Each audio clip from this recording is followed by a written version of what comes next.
दोस्तों आज के इस वीडियो में हम बात करने वाले हैं उन लोगों के लिए जो अपने सिम कार्ड को बार बार पोर्ट करवाते हैं। अक्सर कई लोग सवाल करते हैं कि क्या बार बार सिम कार्ड पोर्ट कराने से कोई नुकसान या परेशानी हो सकता है। साथ ही यह भी जानना चाहते हैं कि पोर्टिंग करते समय किन बातों का खास ध्यान रखना जरूरी होता है। इस वीडियो में आपको पूरी जानकारी मिलेगी कि नए नियम और रूल क्या है, जिससे आप बिना परेशानी के अपना सिम पोर्ट करा सकें। तो वीडियो को अंत तक जरूर देखें और अगर आपको जानकारी पसंद आए तो वीडियो को लाइक करें और शेयर करना मत भूलिएगा। सबसे पहले बात करते हैं कि आज के इस महंगाई के दौर में बहुत से लोग महीने में रिचार्ज नहीं कर पाते, लेकिन फ्री में सिम पोर्टिंग कराने से मिलने वाले ऑफर का फायदा जरूर उठाना चाहते हैं।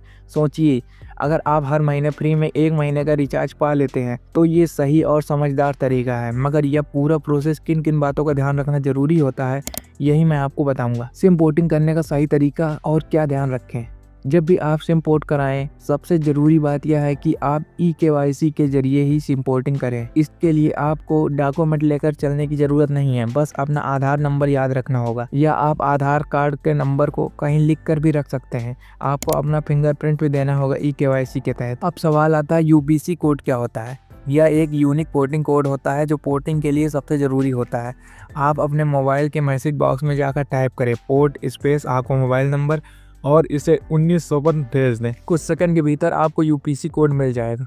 इस कोड को फ़ोन के पोर्टिंग सेंटर या केयर सेंटर को दे दें। इसके बाद आपको आधार नंबर और फिंगरप्रिंट के साथ KYC को पूरा करना होगा। ओरिजिनल आधार कार्ड किसी को ना दें, केवल नंबर दें। अगर कोई पोर्ट कराने वाला आपसे आपका ओरिजिनल आधार कार्ड मांगता है तो उस पर ध्यान दें। आपको ओरिजिनल डॉक्यूमेंट देने की ज़रूरत नहीं है, यह धोखाधड़ी हो सकता है, क्योंकि वह आपका सिम पोर्ट कर सकता है और यह आपके नाम से दूसरा सिम भी जारी कर सकता है, जिससे आपके मोबाइल नंबर से जुड़ी समस्याएं हो सकती हैं।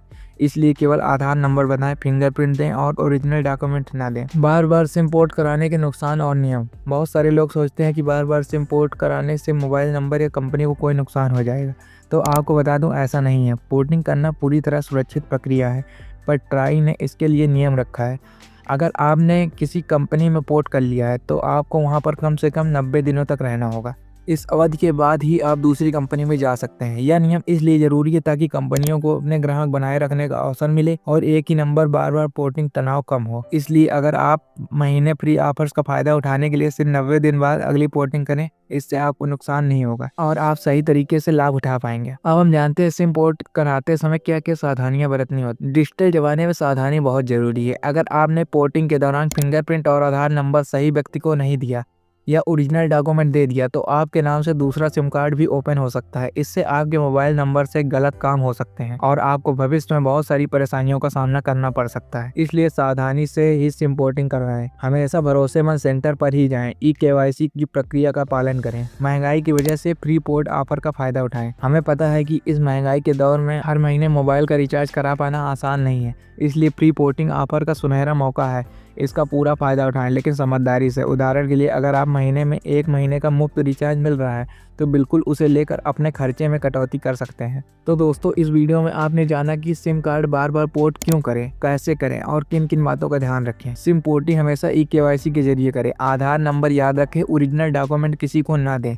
UPC कोड मैसेज प्राप्त करें। एक कंपनी में कम से कम 90 दिन तक टिके। फ्री ऑफर्स को समझदारी से लें।